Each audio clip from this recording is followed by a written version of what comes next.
Halo, kami dari program studi profesi apoteker, Fakultas Farmasi, Institut Sains dan Teknologi Nasional.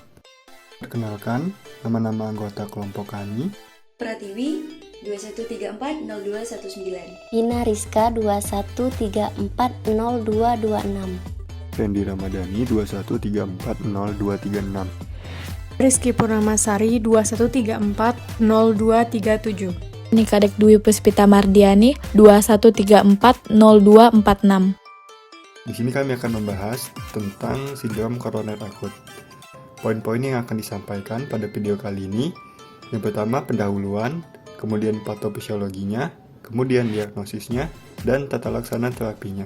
Sindrom koroner akut adalah kondisi iskemia atau infak miokard akut yang biasanya diakibatkan oleh penurunan aliran darah koroner secara tiba-tiba. Adapun patofisiologi dari sindrom koroner akut sebagai berikut. Sebagian besar koroner akut adalah manifestasi akut dari plak ateroma pembuluh darah koroner yang pecah. Akibatnya terjadi perubahan komposisi plak dan penipisan tudung fibrosa yang menutupi plak tersebut. Selanjutnya, kejadian ini akan diikuti oleh agregasi trombosit dan aktivitas jalur koagulasi, sehingga terbentuklah trombus yang kaya akan trombosit. Kemudian, trombus ini menjadi mikroemboli yang menyumbat pembuluh koroner. Maka, terjadi pelepasan zat vasoaktif yang menyebabkan vasokonstriksi, sehingga memperberat gangguan aliran darah koroner.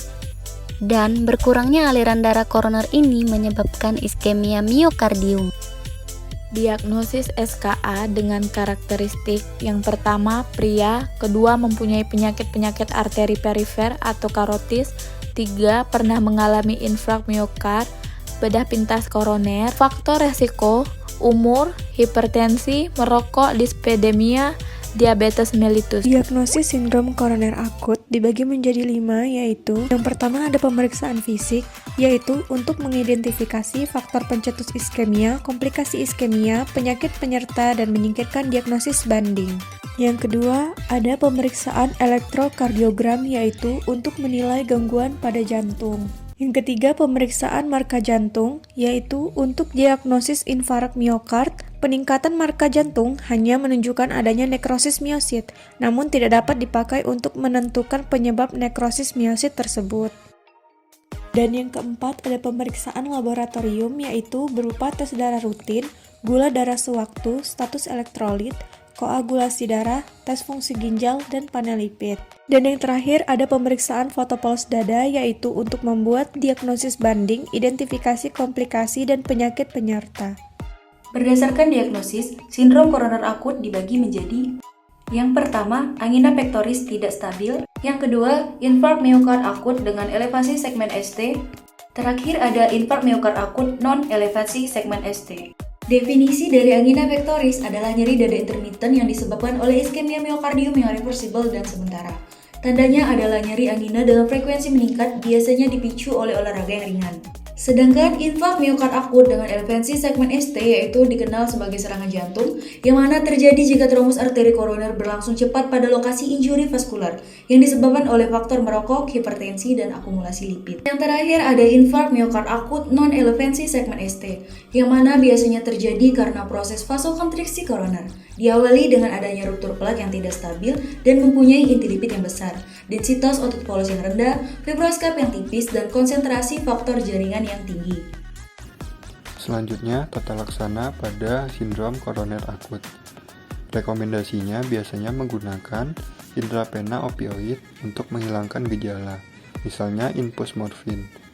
Adapun efek sampingnya, mual, muntah, hipotensi dengan bradikardia, dan depresi pernapasan respiratori. Selanjutnya, yang pertama, diberikan aspirin 160 sampai dengan 320 mg, diberikan segera kepada pasien yang tidak diketahui intoleransinya terhadap aspirin. Yang kedua, diberikan penghambat reseptor adenosin difosfat atau ADV, yaitu clopidogrel. Yang ketiga, pada resiko tinggi diberikan antikoagulan, misalnya tirofiban. Selanjutnya, pemberian nitrogliserin atau NTG, semprot atau tablet sublingual untuk pasien dengan nyeri dada parah yang masih berlangsung saat tiba di ruang gawat darurat. Dalam keadaan tidak tersedia NTG, dapat diganti dengan isosorbit dinitrat atau ISDN. Sekian, terima kasih. Semoga bermanfaat.